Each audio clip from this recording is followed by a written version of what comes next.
मंगलम भगवान वीरो मंगलम गौतमो गणी मंगलम कुंद कुंदार्यो जैन धर्मोस्तु मंगलम सर्वमंगलमांगल्यम सर्वकल्याणकारकम प्रधानं सर्वधर्माणां जैनं जयतु शासनम्। मैं नमो तीर्थनायक को, नमो ओंकार वाणी को, नमो उन कुंद प्रभु को जिन्होंने ओंकार धारण की। अहो उपकार जिनवर का, कुंद का दिव्य वाणी का, जिन कुंद ध्वनि दाता उन कहान स्वामी का। नमः समय साराय स्वानुभूत्या चकासते चित् स्वभावाय भावाय सर्वभावांतरशिरे।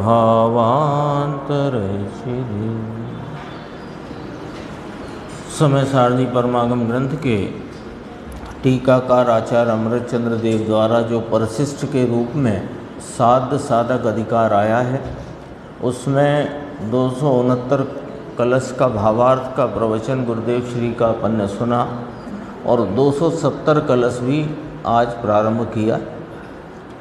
पहले उपाय उपेय की चर्चा करते हुए आचार्य भगवान कहते हैं कि इस अनादि मोह को किसी भी प्रकार से छोड़कर नाश करके क्या होगा कि अपने चैतन्य स्वरूप के आलम्बन से, इस अचल निष्कंप स्वरूप के आलम्बन से जो पवित्र भूमिका प्राप्त होती है वह भी निष्कंप है।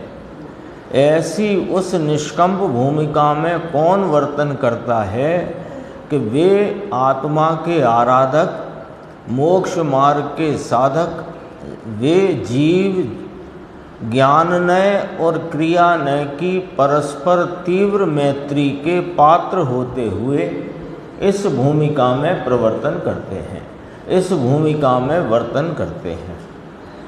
और फिर कहा कि ये जो आत्म स्वभाव जिसके आलम्बन से वह अनंत चतुष्टयमय भाव प्रकट होता है, वो आत्म स्वभाव अनंत चतुष्टयमय आत्म स्वभाव ही मुझे प्राप्त हो। बंद मोक्ष मार्ग में पड़ने वाले विकल्पों से मेरा क्या काम है। और यह कहकर के फिर अगले कलश में कहते हैं कि जो नयों के द्वारा आत्मा के अनंत धर्म गुण आदि के विकल्प भेद खड़े होते हैं, उनसे भी मुझे इस अखंड आत्मा की प्राप्ति नहीं होती। इसलिए वे नए विकल्प को भी मैं छोड़कर पक्षातिक्रांत नयातिक्रांत परिणति के द्वारा इस आत्म स्वरूप को प्राप्त करता हूँ। ये यहाँ तक की चर्चा इस अधिकार में आई। देखो भावार्थ में गुरुदेव श्री ने फरमाया, उसकी अपन एक ही पंक्ति देखते हैं। यहाँ तो कहते हैं कि मेरा पूर्ण स्वभाव आत्मा मुझे प्रकट हो, बंद मोक्ष मार्ग में पड़ने वाले अन्य भावों से मुझे क्या काम है कि ये मिथ्यात्व है, ये अविरति है, ये कषाय है, ये योग है, अथवा ये सम्यक दर्शन है, ये सम्यक ज्ञान है, ये छठवां गुण स्थान में वर्तती 3 कषाय चौकड़ी की अभाव रूप वितरागता है, ये संयम लब्धि स्थान है, आदि इत्यादि अनेक प्रकार के जो बंद मोक्ष मार्ग में पर्याय रूपी भेद पड़ते हैं, उन सब से मुझे क्या काम है। और नयों की दृष्टि से आत्मा को देखने पर इसमें गुण भेद दिखाई देते हैं और अभेद आत्मा का नाश होता है। इसलिए मुझे इन नयों की दृष्टि भी नहीं चाहिए। ऐसा यहाँ आगे कहना है। शास्त्र रचना ये लोग समझें कि ऐसे विकल्प का हमारे क्या काम है। देखो, शास्त्र रचना हो करते ना आचार्य भगवान, शास्त्र की रचना करें, टीका करें, तो कहते हैं कि ऐसे शास्त्र रचना रूप विकल्प से हमें क्या काम है। और शास्त्र रचना के विकल्प से छूटकर जो अंतरंग परिणति में जो भेद रूपता वीतरागता की खड़ी है, हो रही है, उससे भी हमें क्या काम है। देखो तो सही है ना, अंदर समझ में आया। यह बात 269 में की। अब अपन 270 श्लोक में जो ऊपर ही ऊपर इसकी उत्थानिका के रूप में आचार्य भगवान कहते हैं, यद्यपि नयों के द्वारा आत्मा साधित होता है, साधा जाता है। नयों के द्वारा, यद्यपि नयों के द्वारा आत्मा साधा जाता है। कैसे कि शुद्ध नय से अथवा द्रव्यार्थिक नय से मैं त्रिकाल एक रूप हूँ और पर्यायार्थिक नय से मेरी जो वर्तमान दशा में अपूर्णता है वह मेरा ही वर्तमान परिणाम है। ऐसे नयों के द्वारा आत्मा का स्वरूप समझा जाता है, जाना जाता है। तो कहा यद्यपि नयों के द्वारा आत्मा साधा जाता है, तथापि, अब यद्यपि आया है तो तथापि भी आएगा। तथापि यदि नयों पर ही दृष्टि रहे तो नयों में तो परस्पर विरोध भी है। क्यों कि एक एक धर्म को, इसके एक एक गुण शक्ति को विषय करता हुआ एक एक नय है। एक एक धर्म को, गुण को, शक्ति को विषय करे वो एक एक नय है। जैसे आत्मा नित्यत्व नय से नित्य है, आत्मा अनित्यत्व नय से अनित्य है, आत्मा एकत्व नय से एक है, अनेकत्व नय से आत्मा अनेक है। ऐसे आए ना। और आत्मा जानन पने से ज्ञान स्वरूप है, आत्मा आनंद पने से सुख गुण वाला है, आत्मा अपने पुरुषार्थ स्वरूपता से वीर गुण वाला है। ऐसे एक एक नय से एक एक गुण धर्म जानने में आते हैं। यद्यपि वस्तु का स्वरूप ऐसे ही जाना जाता है, तथापि यदि नयों पर ही दृष्टि रहे तो नयों में तो परस्पर विरोध भी है। क्या विरोध है कि जो नित्य है वही अनित्य है, जो एक है वही अनेक है, जो सत है वही असत है, जो तत् है वही अतत है। ये तो 8 बोल आए ही है स्यादवाद अधिकार में। तो इसलिए मैं क्या करता हूँ, आचार्य भगवान कहते हैं, इसलिए मैं क्या करता हूँ कि मैं नयों का विरोध मिटाकर, क्योंकि नयों की दृष्टि से तो विरोध दिखता है, तो मैं नयों का विरोध कैसे मिटाता हूँ कि नयातिक्रांत होकर। नयों का विरोध कैसे मिटाता हूँ? नयों के दृष्टि से को अतिक्रांत करके, नयों की दृष्टि का उल्लंघन कर दे करके मैं तो एक अखंड चैतन्य महातत्व का अनुभव करता हूँ। इस अर्थ का काव्य कहा।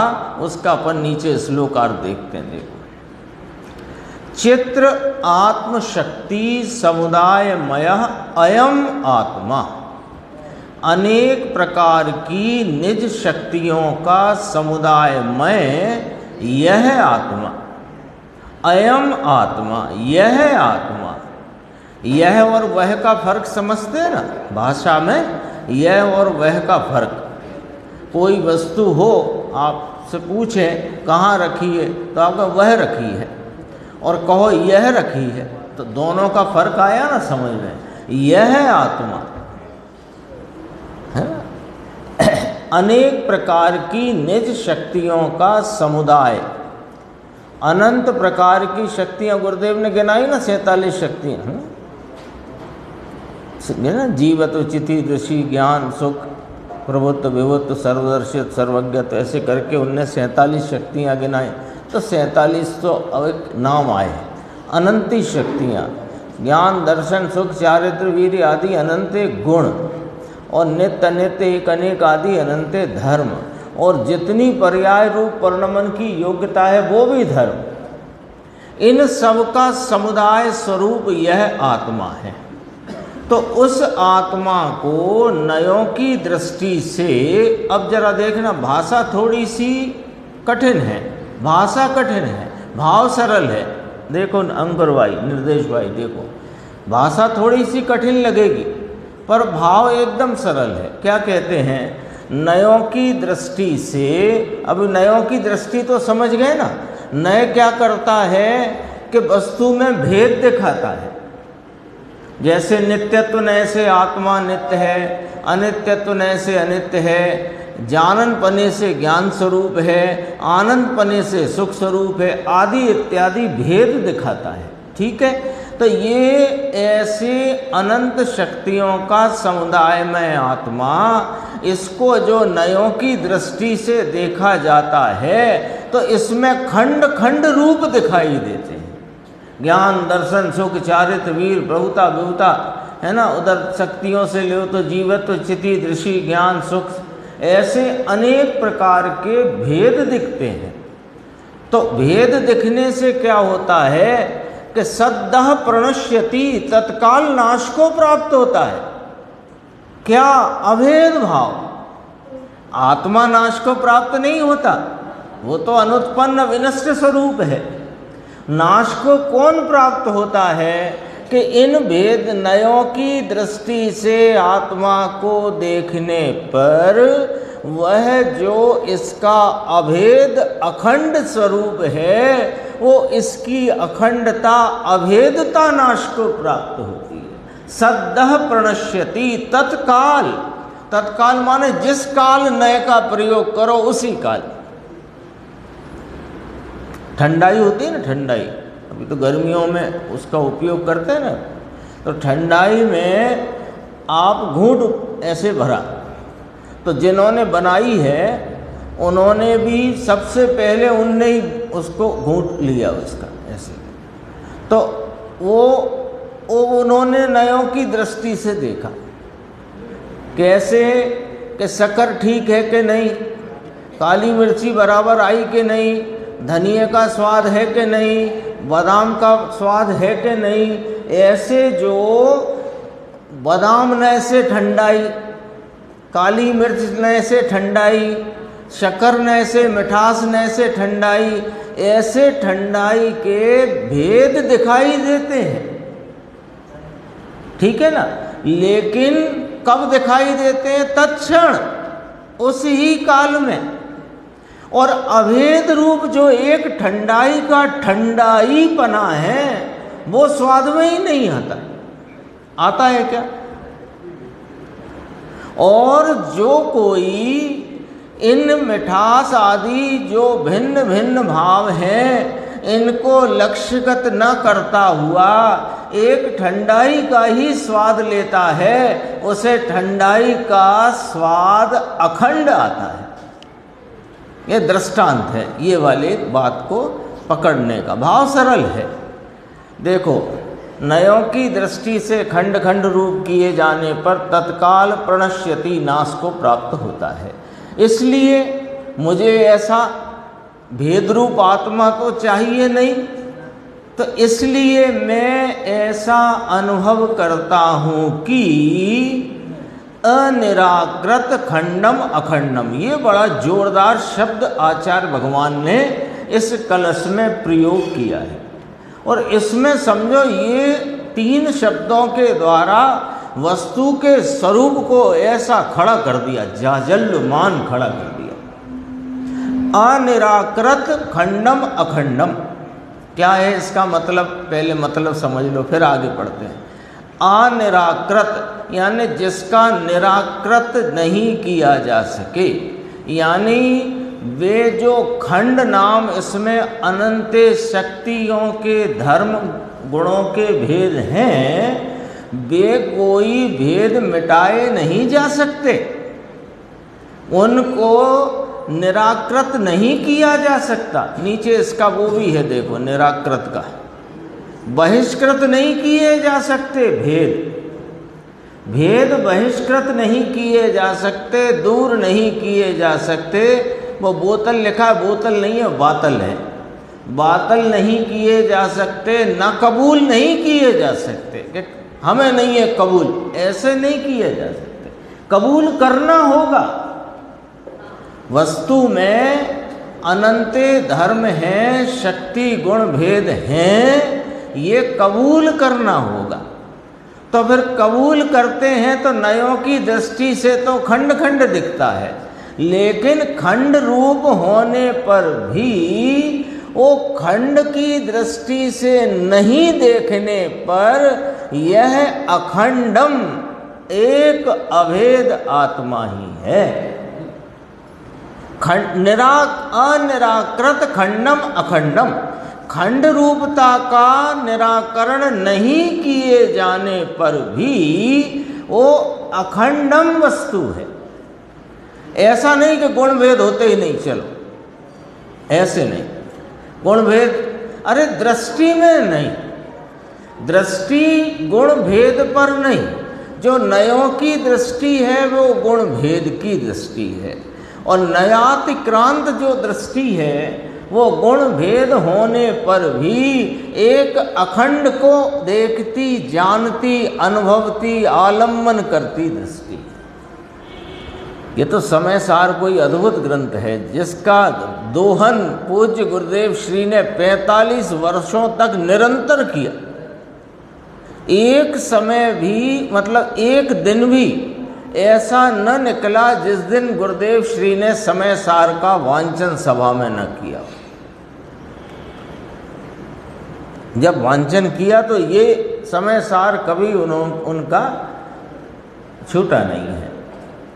एक आध बार तो प्रसंग ऐसा बना, मैंने बताया भी था कि शायद 13वीं बार की बात थी या 15वीं बार की, जो भी हो, तो एक बार के प्रवचन पूर्ण करके, यानी 278 नंबर के कलश को पूर्ण करके, और सभा, अभी समय था सभा पूरी होने में 15-20 मिनट का, तो वहाँ से नमः समय साराए स्वानुभूता से फिर शुरू कर दिया, और उतने ही उत्साह से। एक ग्रंथ ही ऐसा है ना, भावो ब्रह्मांड ना भरिया, इसकी स्तुति में आता है ना, हाँ, भावो ब्रह्मांड ना भरिया। देखो क्या गजब की बात है। अनिराकृत खंडम अखंडम, जिसमें से खंडों को निराकृत नहीं किया जाता है, यानी खंड नाम गुण भेद को हाँ रद्द बातल नहीं किया जाता, उसको हाँ बहिष्कृत नहीं किया जाता, उसको न कबूल नहीं किया जाता, उसको अस्वीकार नहीं किया जाता, तथापि जो अखंड है, आत्मा तो अखंड ही है। अनंत गुण भेद धर्म भेद आदि वस्तु में होने पर भी, और उन गुण भेदों को रद्द बातल यानी बहिष्कृत नहीं किए जा सकने पर भी आत्मा अखंड है। ये क्या शब्द डाला, अनिराकृत खंडम अखंडम। महाराज खंड रूप है कि अखंड रूप है? कि नयों की दृष्टि से जो खंड रूप है वही नयों की दृष्टि से पार वही अखंड है, एक है। फिर कहा एकांत शांत है, अर्थात इस शांत का अर्थ देखो कितना गजब है। शांत का अर्थ है ना, जिसमें कर्मोदय का लेश मात्र भी नहीं है, ऐसा अत्यंत शांत भावमय है। कर्मोदय को अपने में देखना ये अशांति है, और अपने को कर्मोदय से रहित देखना, अनुभवना, यही शांति है।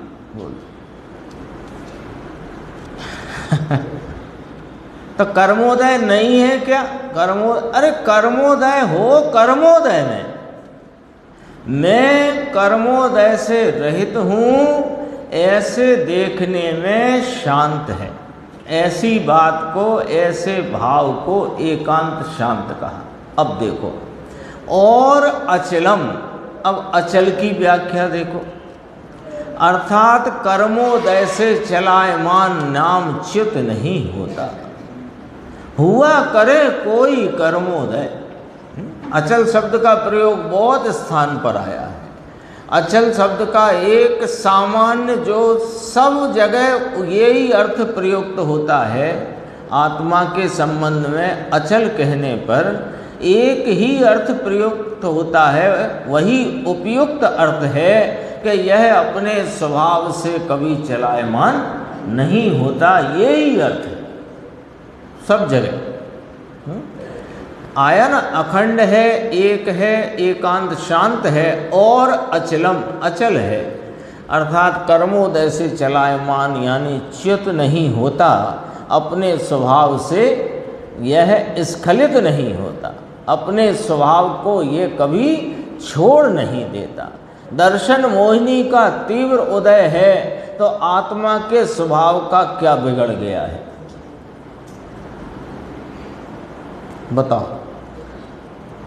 दर्शन मोहिनी का तीव्र उदय हो तो आत्मा के स्वभाव का क्या बिगड़ा है? और मंद उदय हो तो क्या स्वभाव में खिलावट आ गई है? और उपशम हो दर्शन मोहिनी का तो स्वभाव में क्या ऐसी विशेषता आ गई? दोनों तीनों तरफ से लगाओ ना। उपशम नाम अनुदय, तो उदय होने से, तीव्र उदय से आत्मा के स्वभाव में कमी नहीं आई, मंद उदय होने से आत्मा के स्वभाव में विशेषता नहीं आई, और अनुदय होने से आत्मा बड़ा हो गया हो तो ऐसा भी है नहीं। तो कर्मोदय से जो चलायमान नहीं होता, ऐसा चिद मह अहम अस्मि। अहम ये कौन है कि ये मैं हूँ? ये किसकी बात चलती है?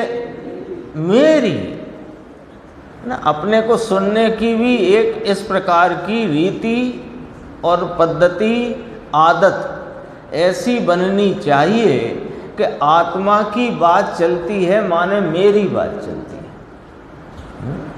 अरे केवली भगवान की भी बात चलती हो तो उनकी पर्यायों की बात सुनते भी अपने स्वभाव दिखना चाहिए, क्योंकि उनकी पर्यायों का वर्णन वास्तव में तो इस स्वभाव को दिखाने के लिए ही है। केवली भगवान की वर्तमान पर्याय में वर्तते अनंत चतुष्टय, सिद्ध भगवान के वर्तता हुआ अव्ययवाद सुख आदि भाव, वे सब पर्याय में वर्तते भावों का वर्णन क्यों है? एक इस चैतन्य स्वभाव को दिखाने के, मेरे स्वभाव को आदत बनानी चाहिए। ऐसा नहीं लगना चाहिए अच्छा आत्मा की बात है तो अपन कौन है फिर, ऐसा नहीं लगना चाहिए। ऐसी आदत बन जाएगी ना तो उस आदत का एक लाभ होने वाला है। उस आदत से एक लाभ होता है। क्या होता है कि मेरी बात है ऐसा सुनकर जब आचार्य भगवान ज्ञानी धर्मात्मा जब इस आत्म स्वरूप की यानी मेरी महिमा करते हैं तो उसमें अपनी महिमा भाषित होती है, और अपनी महिमा लगे तो उसकी फिर रुचि बढ़ती है और रुचि पूर्वक कार्य की सिद्धि अवश्यमेव होती है। ऐसी बात है। देखो भावार्थ देखते हैं। आत्मा में अनेक शक्तियां हैं और एक एक शक्ति का ग्राहक एक एक नय है। इसलिए यदि नयों की एकांत दृष्टि क्या है कि नय एक भाव को बताता है, तथापि वहाँ दूसरा नय सापेक्ष रूप से है, पर वो उस गौण रूप से है। तो एकांत दृष्टि से देखा जाए तो आत्मा का खंड खंड होकर उसका नाश होता है। किसका? अभेदता का। आत्मा का नाश कैसे होएगा? आत्मा के अभेदता का नाश दृष्टि में होता है। क्यों कि दृष्टि यदि भेद रूपता से वर्तती है, भेद रूपता को लक्ष्य करती है, तो अभेदता का नाश दृष्टि में होता है।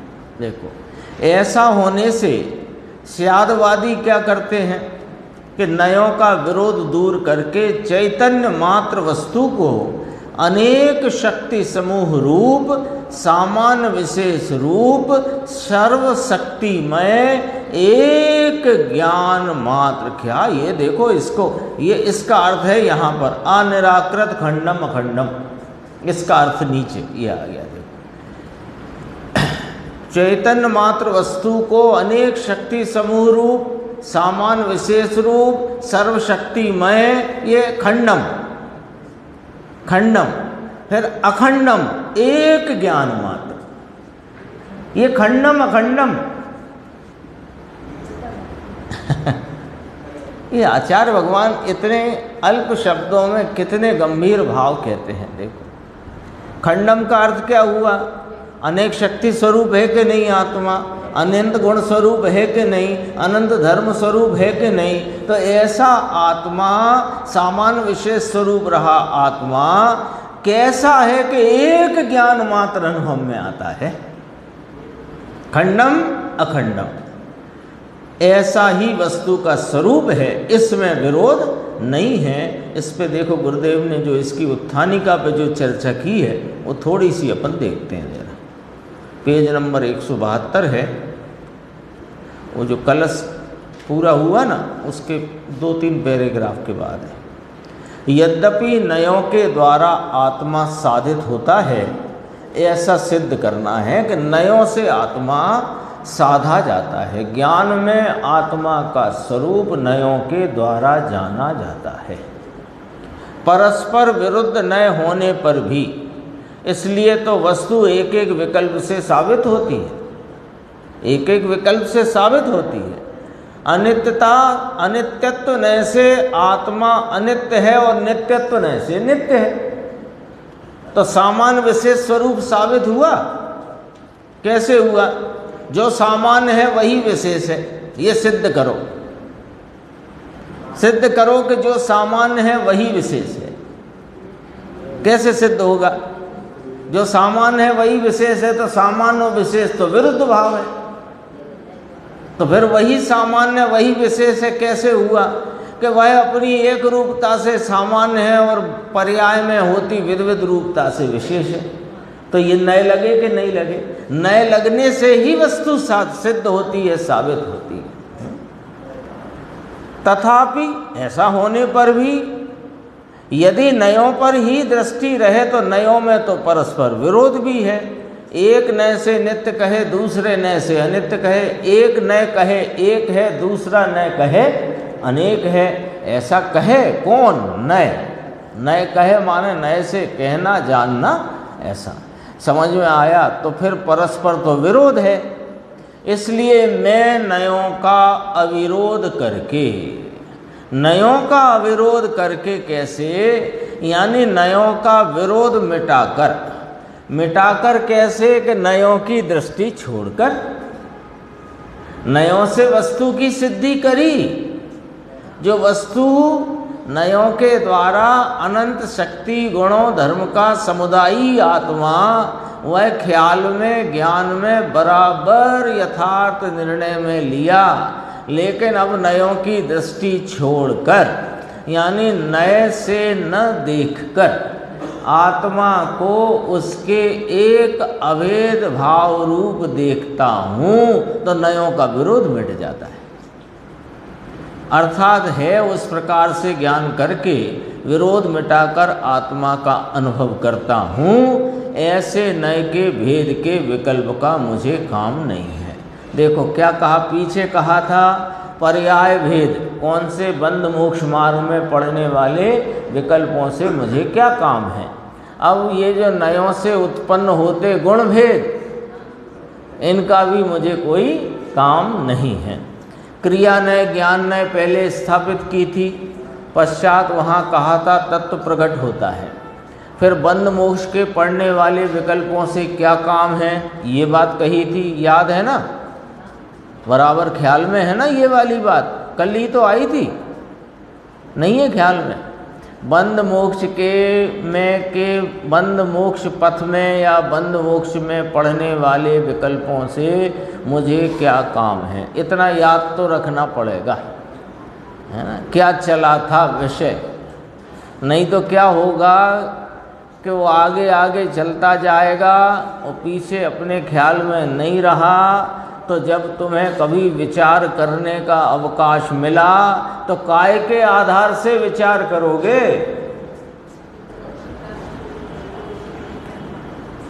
अभी तो अपन ने रिवीजन किया ना, कहा था ना, कथमपि अपनीत मोहा, किसी भी प्रकार से मोह का त्याग करके निष्कंप भूमिका को प्राप्त करता हुआ ज्ञान न क्रिया न की परस्पर तीव्र मैत्री का पात्र होता हुआ उस आत्म स्वभाव को जो अनंत चतुष्टय में है मैं प्राप्त करता हूँ, और ऐसा ही आत्म स्वभाव मुझे प्राप्त हो तो बंद मोक्ष के पढ़ने वाले विकल्पों से मुझे क्या काम है।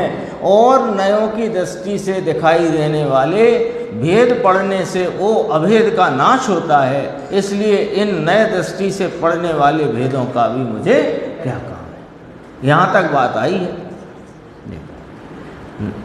यह स्वरूप नए बिना वस्तु को सिद्ध करना साबित नहीं होता है वे नए, और उन नयों के विषय रूप भिन्न भिन्न गुण धर्म आदि हैं, तथापि उन नयों के भेद पर लक्ष्य रहता है, सो वह तो विकल्प है, उस विकल्प से भी वस्तु साबित नहीं होती। नए द्वारा साबित की कि ऐसा है आत्मा, नए द्वारा विकल्प द्वारा अपने ज्ञान में ये सिद्ध हुआ कि आत्मा का स्वरूप ऐसा है, तथापि उस विकल्प से वस्तु सिद्ध नहीं होती। ये इस कलश का उत्थानिका का सार है। और अब कल के प्रवचन में गुरुदेव का आएगा, इसके संबंध में जो विस्तार उसको भी अपन देखेंगे। अपना जो द्रव्य गुण पर्याय का विषय चल रहा है ज्ञान गोष्ठी के संदर्भ और आधार से, उसमें 438 नंबर का प्रश्न है। ये द्रव्य गुण पर्याय का अधिकार वास्तव में बहुत महत्वपूर्ण अधिकार है, और सच्चाई यह है कि हमें यदि वास्तव में अपने स्वरूप की प्राप्ति की जिज्ञासा है तो यह द्रव्य गुण पर्याय वाली बात को हमें बहुत बारीकी से, गहराई से, गंभीरता से समझना होगा। क्योंकि यही वो भाव है जहाँ मुख्य गौण किया जाना है। यही वो द्रव्य गुण पर्याय की इस व्यवस्था में ही हमें दृष्टि का विषय मिलने वाला है, और अनादि से हमारी दृष्टि कहाँ रही है ये भूल भी यहीं से मिलने वाली है। भूल की जानकारी, तो वो भूल और भूल मिटाने का उपाय सबसे अच्छा ये है कि भूल जिस समय भूल लगती है वो भूल मिट जाता है।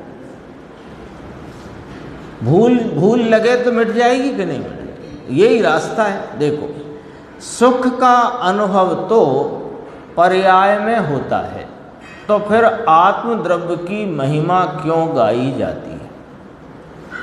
सुख का अनुभव कहाँ होता है? पर्याय में होता है। सुख द्रव्य में, द्रव्य स्वयं सुख स्वरूप है, लेकिन सुख का भाव वेदन नहीं कर सकता। द्रव्य वेदन नहीं कर सकता, क्योंकि वेदन कार्य रूप भाव है, व्यक्तता का पर्याय रूप भाव है। तो वो वेदन, सुख का वेदन, क्योंकि एक अपना प्रयोजन तो सुख प्राप्ति है ना, तो वो सुख का वेदन द्रव्य नहीं कर सकता। कौन करेगा सुख का वेदन? पर्याय करती है। तो साहिब, जब सुख का अनुभव पर्याय में होता है तो फिर आत्मद्रव्य की इतनी महिमा क्यों गाई जा रही है? अब अनुभव कहाँ नहीं है? आत्मा तो सुख स्वरूप त्रिकाल है कि नहीं? तो अनुभव अभी कहाँ नहीं है? तो कहाँ होगा? फिर आत्मा की क्यों महिमा? ऐसा प्रश्न है। उत्तर, अनुभव की शोभा वास्तव में आत्मद्रव्य के कारण ही है। किसका अनुभव? अनुभव, देखो अनुभव जो है वो ज्ञान की वेदन रूप पर्याय है। ज्ञान गुण की एक समय की वेदन रूप पर्याय है। लेकिन उस वेदन रूप पर्याय में किसका वेदन? अभी कि वो द्रव्य है, उसके अनंत गुणों की प्रगटता का वेदन।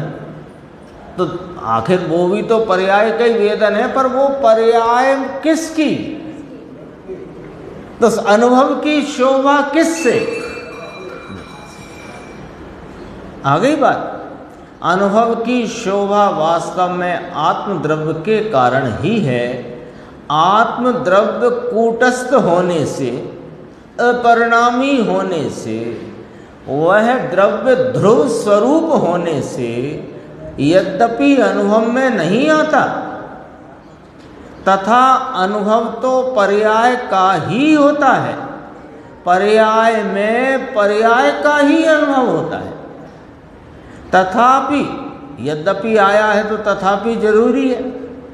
यद्यपि अनुभव में द्रव्य आत्मद्रव्य ध्रुव स्वभाव कूटस्थ होने से, अपरिणामी होने से वह अनुभव में नहीं आता।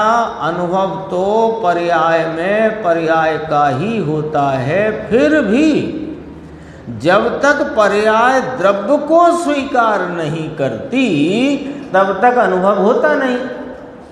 तो पर्याय क्या करे कि अनुभव हो, कि द्रव्य को स्वीकार करे। तो इसलिए द्रव्य की महिमा गाई जाती है। पर्याय पर्याय को या पर्याय अपने को पर्याय रूप जब तक स्वीकार करती है तब तक दुख ही दुख की उत्पत्ति है।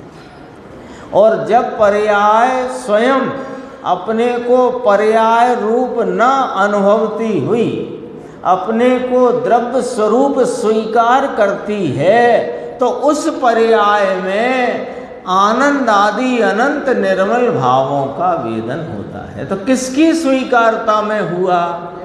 द्रव्य की स्वीकारता में। इसलिए द्रव्य की महिमा गाई है। जहाँ पर्याय ने द्रव्य को स्वीकार किया, यही पर्याय की शोभा है। और जब तक इस द्रव्य को इस पर्याय ने, वर्तती पर्याय ने, जब तक इस द्रव्य को स्वीकार नहीं किया, ये अशोभनीय है पर्याय। लज्जा रूप है ये पर्याय।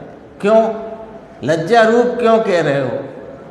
अशोभनीय क्यों कह रहे हो? अरे जो पर्याय आनंद सागर द्रव्य की द्रवित भाव होने पर भी, ये पर्याय कौन है कि ये आनंद के सागर स्वरूप द्रव्य का वर्तमान द्रवित भाव है। ऐसा वर्तमान द्रवित भाव, पर्याय भाव द्रव्य का ही भाव होने पर भी इसमें आनंद का भाव प्रकट नहीं है। ये लज्जा की बात है।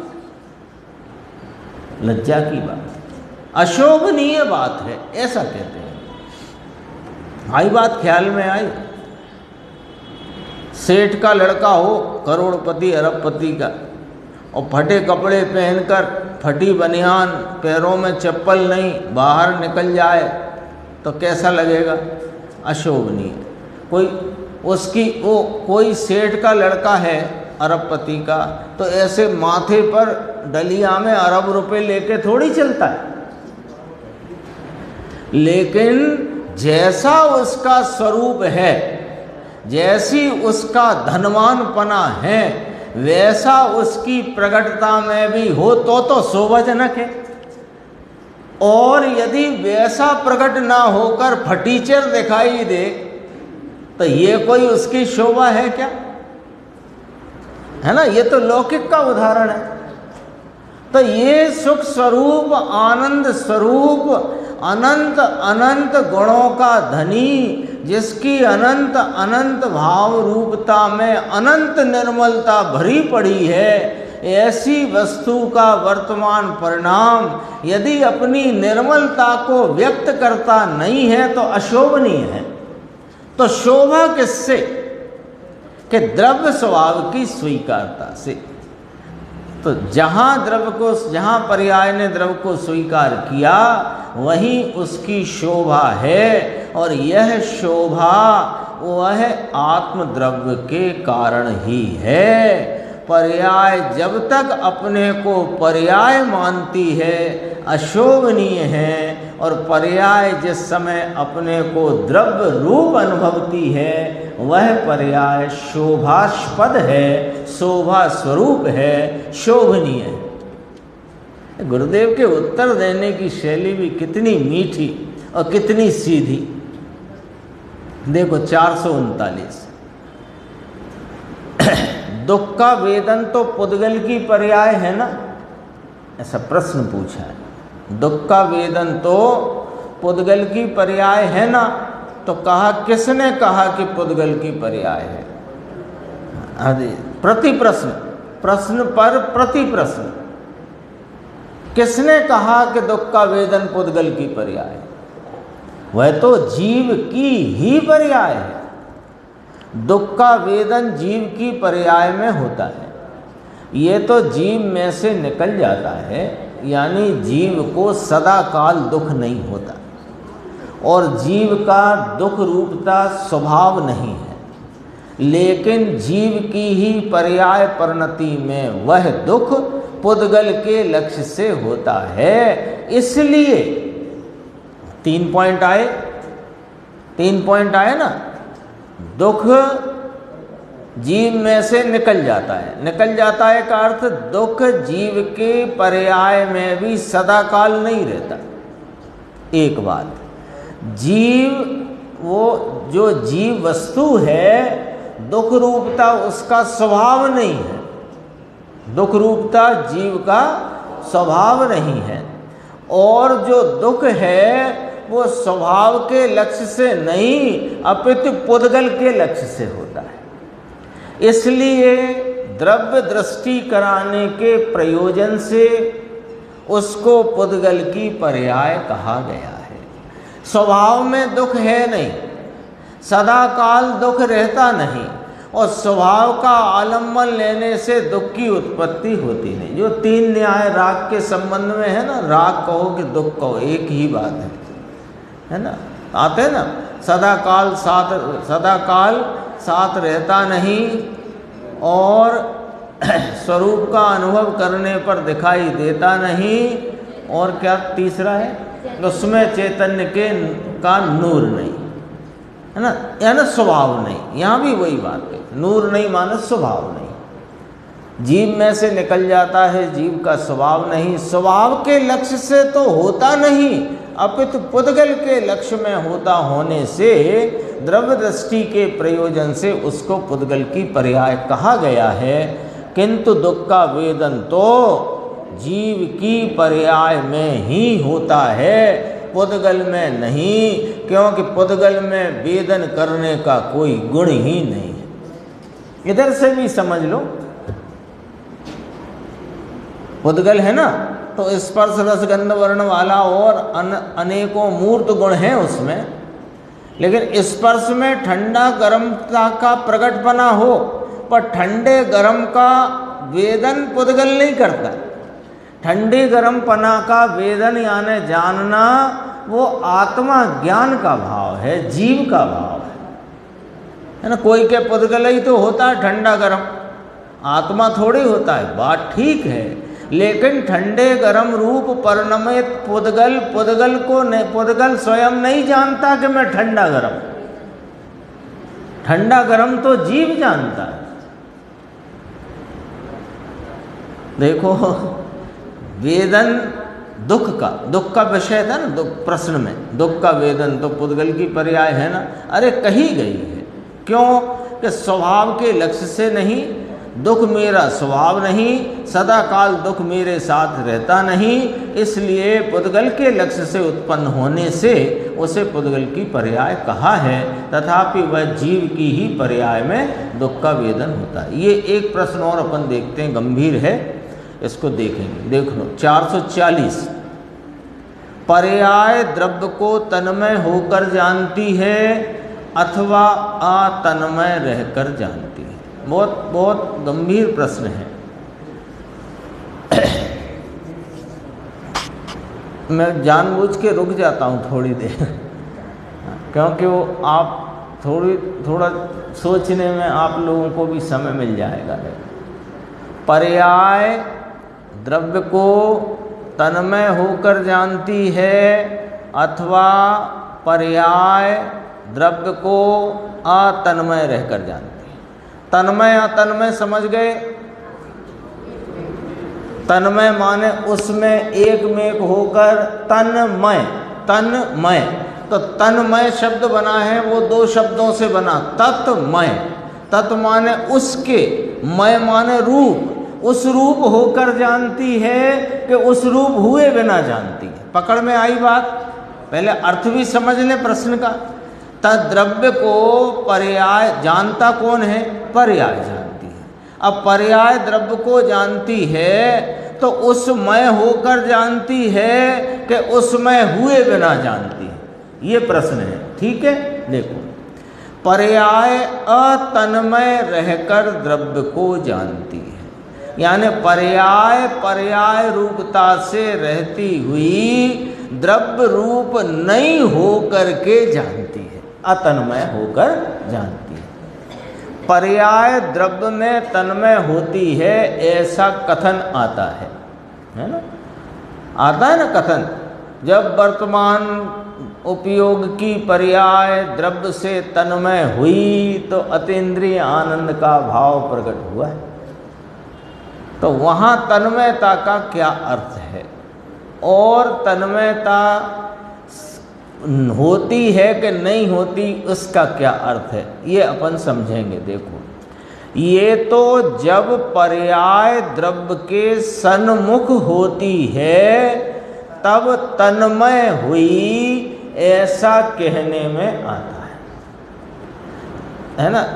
पर्याय तन्मय हुई ऐसा क्यों कहा कि पर्याय द्रव्य के सन्मुख हुई तो पर्याय द्रव्य से तन्मय हुई ऐसा कहने में आता है। क्यों कहते हो ऐसा? जब वह पर्याय द्रव्य रूप होती नहीं और द्रव्य पर्याय रूप होता नहीं, यह चैतन्य परमात्मा अपना अनंत गुणों का ध्रुव त्रिकाल एक रूप अभेद पिंड स्वरूप ये पर्याय रूप होता नहीं और पर्याय इस अखंड एक अचल स्वरूप भाव को प्राप्त करती नहीं, उस रूप होती नहीं। तो फिर कहा क्यों कि पर्याय द्रव्य से तन्मय हुई? कि हमने सन्मुखता के कारण कहा कि पर्याय जब द्रव्य के सन्मुख हुई तो ऐसा कहने में आया कि पर्याय द्रव्य से तन्मय हुई। तो क्यों कह रहे हो ऐसा? मत कहो ना ऐसा, आप सन्मुख ही कहो ना, तन्मय क्यों कह रहे? प्रश्न हो सकता है कि नहीं हो सकता? कहने का भी कोई न्याय नियम है कि नहीं? कि आपने कभी तन्मय कहा कभी सन्मुख कहा, एक रखो कुछ और स्वयं कह रहे हो कि पर्याय पर्याय रहती है द्रव्य रूप होती नहीं, तो वो तन्मय होकर द्रव्य को जानती नहीं, यानी अतन्मय होकर के द्रव्य को जानती है। तो फिर तन्मय हुई ऐसा क्यों कहा? कि हमने इसलिए कहा कि पर्याय द्रव्य के सन्मुख हुई, तो सन्मुख हुई तो तन्मय कहा। अब हम कह रहे हैं कि सन्मुख हुई तो सन्मुख ही कहो, तन्मय क्यों कह रहे हो? अब उसका न्याय कि अज्ञान दशा में राग के सन्मुख पर्याय थी, तो उसे उस समय, इसलिए उस समय उसे राग से तन्मय कहा जाता है। और जब पर्याय द्रव्य के सन्मुख हुई तो उसे द्रव्य में तन्मय कहा जाता है। इस न्याय से हमने तन्मय कहा, क्योंकि अनादि से अज्ञान अवस्था में ये जीव कहाँ तन्मय हो रहा है। अब उधर से बात करी थी तो इधर से भी करी। अनादि से अज्ञान अवस्था में ये जीव कहाँ तन्मय हो रहा है कि ये राग में तन्मय होकर पड़ा हुआ है। तो जब ये कहा कि ये अनादि से अज्ञान अवस्था में राग से तन्मय है, तो राग से तन्मय कहा तो उसके विरोध में जब द्रव्य स्वभाव का आलम्बन लेती वह सन्मुख होती पर्याय प्रगटी, तो हमने कहा क्योंकि राग की तन्मयता अथवा सन्मुखता छूट गई और द्रव्य स्वभाव वीतरागी भगवान की तन्मयता हुई, इस शुद्धात्मा की सन्मुखता हुई। तन्मयता बोलना है, अभी पहले ही बोल दिया। सन्मुखता हुई तो वो सन्मुखता में कहा कि ये द्रव्य से तन्मय हो गई, क्योंकि इसने राग से तन्मयता छोड़ दी है। कितने देखो कथन के कितने न्याय हैं। पर्याय को अभेद कहते हैं द्रव्य से। द्रव्य बिना की पर्याय, द्रव्य बिना पर्याय का नहीं, बात बराबर है। पर्याय बिना द्रव्य की नहीं, बात बराबर है। द्रव्य पर्याय भिन्न भिन्न है, ये भी बात बराबर है। द्रव्य पर्याय एक ही वस्तु के दो भाव होने से उनमें प्रदेश भिन्नता नहीं, फिर द्रव्य और पर्याय के प्रदेश भिन्न है। पर्याय द्रव्य से तन्मय होती नहीं, पर्याय पर्याय रूप रहती है, द्रव्य द्रव्य रूप रहता है, तथापि द्रव्य पर्याय द्रव्य से तन्मय हो गई। कितने विवक्षाओं के भेद। और यदि नहीं समझे तो फिर अपन उसमें से एक गलत अर्थ निकला, एक गलत अर्थ निकला और वो आगे बढ़ता गया विचार दशा में, तो कहाँ का कहाँ पहुँचता है। रेल की पटरी होती है ना, तो रेल की पटरी में वो बस उसने वो खांचा मारने वाले ने ये वाली पटरी को इस पटरी पे चढ़ा दिया, तो जो गाड़ी जा रही थी मुगल सराय से कलकत्ता वो दिल्ली पहुंच गई। यही तो होता है, एक गड़बड़ हुई खेल खत्म। इसलिए यही तो कहते हैं यथार्थ निर्णय चाहिए। अब देखो यहां तक बात आ गई, राग से तन्मय कहा जाता है और जब पर्याय द्रव्य के सन्मुख हुई तो द्रव्य में तन्मय कहा जाता है। देखो कहा जाता है शब्द का प्रयोग किया है। अब देखो, किंतु तन्मय का अर्थ ये ना समझना कि पर्याय द्रव्य में मिलकर एक रूप हो जाती है। तन्मय हो गई, तन्मय हो गई, तन्मय हो गई। अरे तन्मय हो गई तो क्या पर्याय द्रव्य हो गई? ये कभी ना भूलना कि द्रव्य पर्याय स्वरूप एक वस्तु के द्रव्य और पर्याय दो भाव हैं, दोनों भाव भिन्न भिन्न भाव हैं। द्रव्य द्रव्य रूप भाव है, पर्याय पर्याय रूप भाव है। द्रव्य त्रिकाली भाव है, पर्याय एक समयवर्ती भाव है, और द्रव्य एक रूप रहने वाला भाव है, पर्याय बदलने वाला भाव है। ये भूलना नहीं। ये तो द्रव्य गुण पर्याय का पहला पहाड़ा है ये। अब राग से तन्मय का मतलब राग के सन्मुख ही है। राग के सन्मुख ही है। तन्मय यानी राग को ही वेदती भोगती पड़ी है, इसलिए तन्मय कहा। क्योंकि वो राग को ही वेद रही है, राग को ही भोग रही है, इसलिए कहा कि राग रूप ही हो गई है। किसी राग तो वास्तव में विभाव रूप भाव है और ज्ञान की पर्याय स्वभाव का परिणाम है।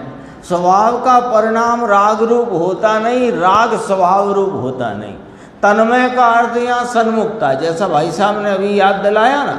लेकिन अज्ञान अवस्था में ऐसा कहा जाता है कि यह जीव अनादि से अज्ञान के वश राग में तन्मय पड़ा है, अज्ञान के समय उसमें ही उसमय हो रहा है। उसी को वेद रहा है, भोग रहा है और अपने स्वभाव को भूला पड़ा है। इसलिए जैसे कोई महाजन का बालक हरिजन या ऐसे किसी समुदाय में पड़ा हो तो क्या कहोगे? तो वो तो वो ही हो गया, वो ही हो गया, नहीं कहते? देखो, किंतु तन्मय का अर्थ ये कभी ना भूलना कि पर्याय द्रव्य हो जाती है, पर्याय द्रव्य में मिलकर एक रूप हो जाती है, ऐसा नहीं है। पर्याय तो पर्याय में रहकर द्रव्य को जानती है। प्रश्न क्या था? पर्याय द्रव्य को तन्मय होकर जानती है या कि अतन्मय रहकर जानती है? कि भैया पर्याय तो पर्याय में रहकर द्रव्य को जानती है। एक पॉइंट याद करना, पॉइंट है ये, 1 2 3 लिखो, लिख लो। पहला, पर्याय तो पर्याय में रहकर द्रव्य को जानती है, ये स्वयं द्रव्य को जानने की बात है ना। पर्याय तो पर्याय में रहकर द्रव्य को जानती है, एक। दूसरा, पर्याय पर्याय से है, द्रव्य द्रव्य से है, दूसरा पॉइंट। तीसरी बात, पर द्रव्य से भिन्नता सिद्ध करनी हो तब ऐसा कहते हैं कि पर्याय से द्रव्य भिन्न नहीं है। ये फार्मूला याद रखना है, ये फार्मूला भूलना नहीं। जिनको प्रमाद आया है, प्रमाद छोड़ के पूरा ना सुनाओ, मत छोड़ देना, ये सुन लो 2 पंक्ति, बिल्कुल प्रमाद छोड़ दो जिन को आया है। मुझे मालूम रहता है कौन कौन को आ रहा है।